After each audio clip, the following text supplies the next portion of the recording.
দারুণ স্বাদের পায়েস খেতে চাইলে আজকে আমাদের বাসায় চলে আসতে হবে। এই যে আমার ভাবি আজকে দুর্দান্ত স্বাদের পায়েস রান্না করেছে। থিকনেসটা দেখলে আপনারা বুঝতে পারবেন যে কত সুন্দর হয়েছে।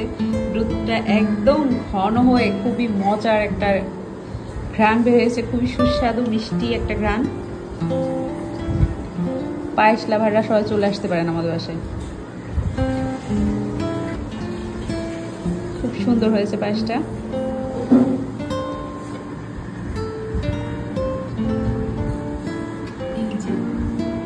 পায়েস খেতে তো এমনিতেই খুবই ভালো লাগে, তারপরে এরকম ফিরনি পায়েস হলে আর কোনো কথাই নাই।